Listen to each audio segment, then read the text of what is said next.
আন্তর্জাতিক ভূরাজনীতির দাবার বোর্ডে আজ এমন এক অবিশ্বাস্য এবং মাস্টার ক্লাস চাল চেলেছে তেহরান, যা বোঝার পর ওয়াশিংটন এবং তেল আবিবের নীতি নির্ধারকদের আক্ষরিক অর্থেই পায়ের নিচ থেকে মাটি সরে গেছে। পুরো বিশ্ব আজ হতবাক হয়ে দেখছে কিভাবে একটি স্যাংশনে জর্জরিত দেশ আমেরিকার মতো পরাশক্তির চোখের সামনে ধুলো দিয়ে তাদেরই সাজানো চুক্তির ফাঁকফোকর ব্যবহার করে নিজেদের চরম এবং চূড়ান্ত লক্ষ্য হাসিল করে নিল। ঘটনা শুরুটা হয়েছিল সুইজারল্যান্ডে চলমান আমেরিকা এবং ইরানের হাই ভোল্টেজ শান্তি আলোচনার টেবিলে। চুক্তির খসড়া বা MOU সই হওয়ার পর মার্কিন ভাইস প্রেসিডেন্ট জেডি ভ্যান্স এবং প্রেসিডেন্ট ডোনাল্ড ট্রাম্প অত্যন্ত দম্ভ ভরে পুরো বিশ্বের সামনে দাবি করেছিলেন যে তারা ইরানকে বাধ্য করেছেন।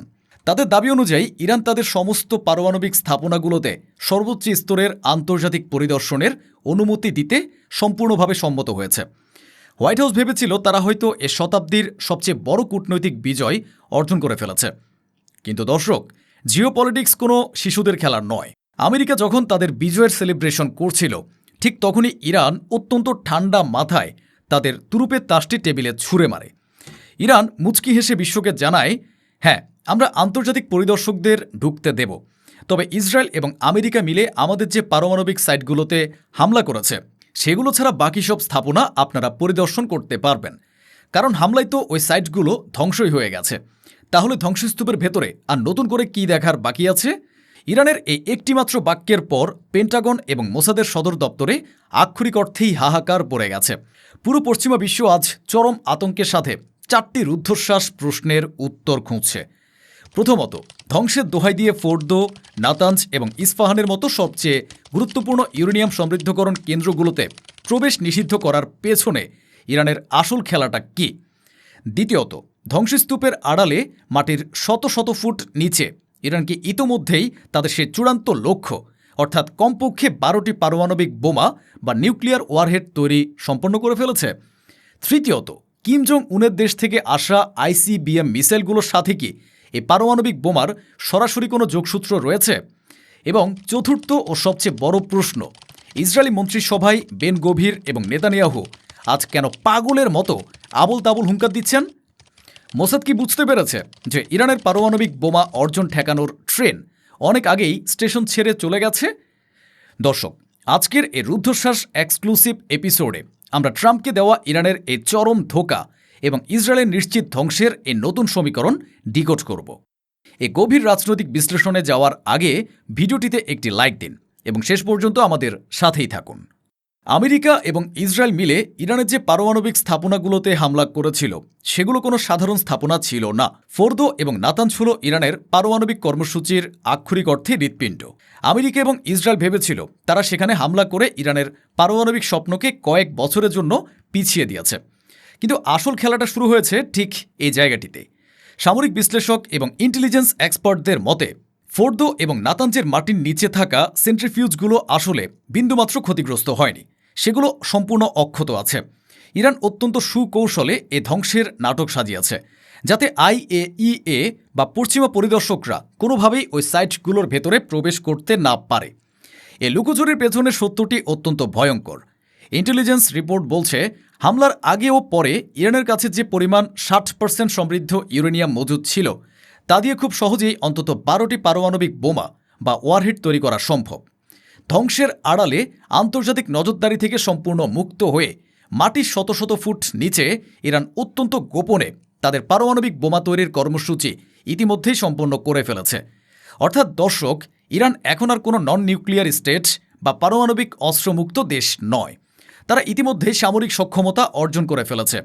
আর এই বোমার সাথে যুক্ত হয়েছে কিম জং উনের দেশ থেকে গোপনে ইরানে প্রবেশ করা সেই ভয়ঙ্কর 12,000 কিলোমিটার রেঞ্জের ICBM বা আন্তঃমহাদেশীয় ব্যালিস্টিক মিসাইল। বোমা এবং ডেলিভারি সিস্টেম দুটো এখন ইরানের হাতে। তেহরান এখন শুধু অপেক্ষা করছে সুইজারল্যান্ডের চুক্তি চূড়ান্ত বাস্তবায়নের জন্য। একবার তাদের আটকে থাকা শত শত বিলিয়ন ডলার ফান্ড বা টাকা ফেরত চলে এলেই তারা হয়তো সরাসরি বিশ্বমঞ্চে পারমাণবিক পরাশক্তি হিসেবে নিজেদের আত্মপ্রকাশ করবে। ইরানের এ সাইকোলজিক্যাল এবং স্ট্র্যাটেজিক মাস্টার স্ট্রোকের পর ইসরায়েলি মন্ত্রিসভায় আক্ষরিক অর্থেই আগুন লেগে গেছে। তেল আবিবের কর্তারা বুঝতে পেরেছেন যে আমেরিকা তাদের বোকা বানিয়ে একটি ফাঁফা চুক্তিতে সই করেছে। এ চরম অস্তিত্বের সংকটে পড়ে ইসরায়েলি মন্ত্রীরা এখন খাঁচায় বন্দী প্রাণীর মতো ফাঁকা হুঙ্কার দিচ্ছেন। ইসরায়েলের কট্টরপন্থী জাতীয় নিরাপত্তা মন্ত্রী ইতামার বেন গভির সরাসরি মার্কিন ইরান চুক্তির বিরোধিতা করে প্রকাশ্যে বিদ্রোহ ঘোষণা করেছেন। তিনি অত্যন্ত রাগান্বিত স্বরে বলেছেন, যুক্তরাষ্ট্রের এ চুক্তি আমাদের জন্য কোনোভাবেই বাঁধন বা বাইন্ডিং নয়। ইরান কখনোই তাদের পারমাণবিক কর্মসূচি ও ইসরায়েল ধ্বংসের স্বপ্ন ত্যাগ করবে না। তাই প্রয়োজনে বাইরের কোনো শক্তির নির্দেশ অমান্য করে ইসরায়েল একাই তেহরানের মোকাবিলা করবে। অন্যদিকে চরম হতাশাগ্রস্ত প্রধানমন্ত্রী বেনিয়ামিন নেতানিয়াহু মন্ত্রিসভার ইমার্জেন্সি আলোচনায় বিশ্বকে হুঁশিয়ারি করে বলেছেন, চুক্তি বা যুদ্ধবিরতি যাই হোক না কেন, ইরানের বিরুদ্ধে আমাদের লড়াই শেষ হয়নি। ইরানকে কোনোভাবেই পারমাণবিক অস্ত্র অর্জন করতে দেয়া হবে না।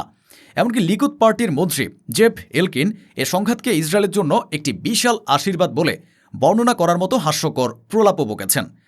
কিন্তু দর্শক, জিওপলিটিক্সের ভাষায় ইসরায়েলি মন্ত্রীদের এই হম্বিতম্বি এবং বাগাড়ম্বর কোনো শক্তির লক্ষণ নয়, বরং এটি হলো তাদের চরম ভয় এবং অসহায়ত্বের বহিঃপ্রকাশ। আমেরিকা যখন চুক্তি করে সরে দাঁড়িয়েছে, তখন বেন গভিরের এই একা লড়াই করার হুঙ্কার একটি আন্তর্জাতিক কৌতুক ছাড়া আর কিছু নয়। যে ইসরায়েল আমেরিকার বিলিয়ন ডলারের পেট্রিয়ট মিসাইল ছাড়া নিজেদের আকাশ সুরক্ষিত রাখতে পারে না, তারা একা কিভাবে পারমাণবিক ইরানের মোকাবিলা করবে? ইসরায়েলি মন্ত্রীদের এ চরম হতাশার মূল কারণটি কিন্তু তাদের গোয়েন্দা সংস্থা মোসাদের কাছ থেকেই এসেছে। একটা সময় ছিল যখন ইরানের ভেতরে সিআইয়ের চেয়েও মোসাদের অপারেটিভ এবং হিউম্যান ইন্টেলিজেন্সের রিচ বা পৌঁছানোর ক্ষমতা অনেক বেশি ছিল। কিন্তু সাম্প্রতিক সংঘাত শুরু হওয়ার পর থেকে মোসাদ তাদের ইতিহাসের সবচেয়ে ভয়াবহ এবং অন্ধকার সময় পার করছে। আইআরজিসির কাউন্টার ইন্টেলিজেন্স ইউনিটের লাগাতার সাইবার এবং ফিজিক্যাল তাণ্ডবে ইরানের ভেতরে থাকা মোসাদের সমস্ত স্পাই নেটওয়ার্ক এবং স্লিপার সেল আজ পুরোপুরি ধ্বংস হয়ে গেছে। মোসাদের চোখ আজ আক্ষরিক অর্থেই অন্ধ।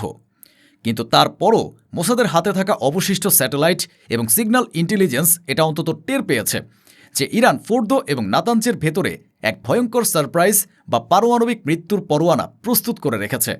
মোসাদ নেতানিয়াহুকে পরিষ্কার জানিয়ে দিয়েছে যে ইরানকে পারমাণবিক অস্ত্র অর্জন করা থেকে ঠেকানোর যে স্বপ্ন ইসরায়েল দেখছিল, সে ট্রেন অনেক আগেই স্টেশন ছেড়ে চলে গেছে। ইসরায়েলের ধ্বংসের বার্তা যে ইতিমধ্যেই লেখা হয়ে গেছে তা মোসাদ খুব ভালো করেই বুঝতে পারছে। আর সেই চরম আতঙ্কের কারণেই নেতানিয়াহুর মন্ত্রিসভা আজ পাগলের মতো প্রলাপ বকছে। দর্শক, সুইজারল্যান্ডের এ চুক্তির ফাঁকফোকর দিয়ে ইরান আজ প্রমাণ করে দিল যে মেধা, ধৈর্য এবং নিখুঁত কূটনীতি দিয়ে কিভাবে একটি পরাশক্তিকে তাদের নিজেদের পাতা ফাঁদেই কাবু করতে হয়। ডোনাল্ড ট্রাম্প ভেবেছিলেন তিনি ইরানকে বোকা বানিয়েছেন, কিন্তু খামেনির এ মাস্টার স্ট্রোক প্রমাণ করে দিল যে দাবার এ বোর্ডে আমেরিকাই আসলে চরমভাবে ব্যর্থ হয়েছে।